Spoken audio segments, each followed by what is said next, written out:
Thank you for tuning in to another edition of the Vulcan Report. I'm your host, the Vulcan. I wanted to do this video.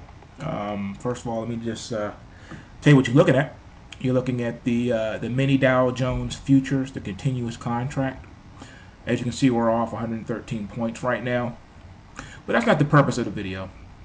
The purpose of the video is because someone just added a very interesting comment, and I thought it was pretty good. Wanting to know a little bit more about who I am and what my motivations are for doing these types of videos. And I thought that was a very good question. It's a fair question too.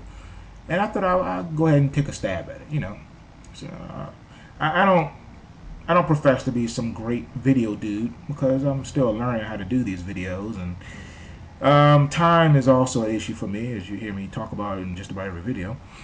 But I figured real quick, since the market's a little boring right now, really not a whole lot going on until 2:15 Eastern Standard Time today, I figured I'd do a little quick video here and just kind of do a little biography on myself and just explain a couple of things. So why not? All right, here we go. Why do I do these videos? Well, I do them for a few reasons. For one, I like doing them. For two, I have so much to give, and I know so much, done so much, experienced so much, and I figured I'd just educate people and give something back. I do like helping people. I mean, after all, if you can't help somebody else improve their quality of life, then what good are you? I could be the smartest man in the world, the richest man in the world, but if I can't duplicate myself, if I can't help other people improve their lives, their overall lives, then I've accomplished nothing. So that's why I do what I do. That's one of the reasons why, one of the big reasons. Another comment asked me about do I have a motivation because I like to expose fraud. Well, let me just say this. As far as the fraud thing is concerned, exposing fraud is a motivator. It's not the motivator, but it is a motivator. I've worked in a lot of different industries. I've worked in the healthcare industry. I worked for a pretty well-known insurance company, very large health insurance company, and I worked in the customer service department. I worked in the claims processing department. I investigated doctors and hospitals for fraud and patients for fraud. Let's see, what else did I do? At one point, I was a tax strategist. I did corporate income taxes and personal taxes, and specialized in a small business. All the nuances of that. And then I got into Wall Street because that was always my passion. I wanted to work on Wall Street. I wanted to be a stockbroker. I wanted to, for whatever reason, I had this strange feeling once. I watched this movie when I was a kid, and what was that movie? It was the movie with Steve Martin, where I think it was called The Jerk. It was the one where he created those eyeglasses or something, and he got really rich off of it, and then he got sued because people got cross-eyed or something, however it went. But the thing that got me was that his dad in the movie, he had remember he was sending money home to him and stuff, and then toward the end of the movie he realized that his dad was a financial wizard, and he invested all this money on Wall Street and made all this money. So that right there like sparked something in me. It was like, hey, that's you. You're a financial wizard. And I was a kid. I didn't know anything about finance or money or anything. What did I know? As far as I'm concerned, I was just looking for where my next Jolly Rancher was coming from, or my next pack of Starburst. So that's all I was caring about.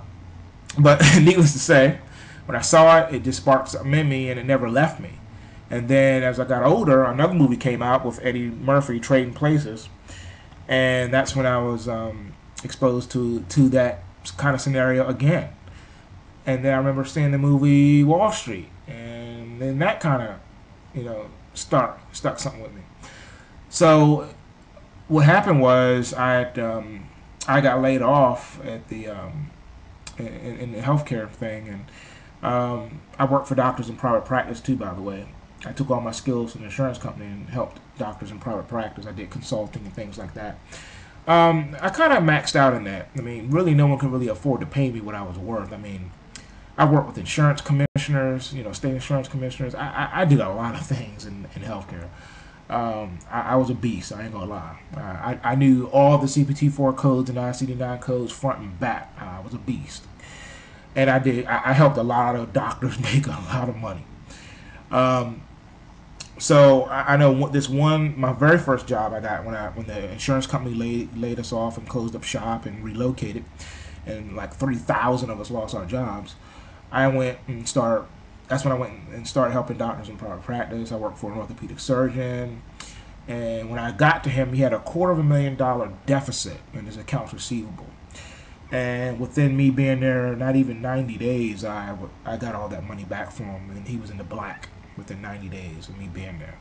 So I turned that place out, did good, stayed there a while. Then I left and got a billing manager job at another orthopedic office.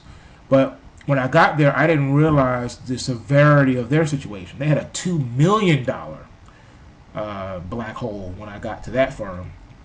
And things were just so bad. I mean, I didn't know that the doctor was losing his house and owed the bank so much money. I mean, it was just a mess. So behind my back, he went and he hired some out-of-state consulting firm. They came in, fired everybody, and brought in their own team. So I was out of work.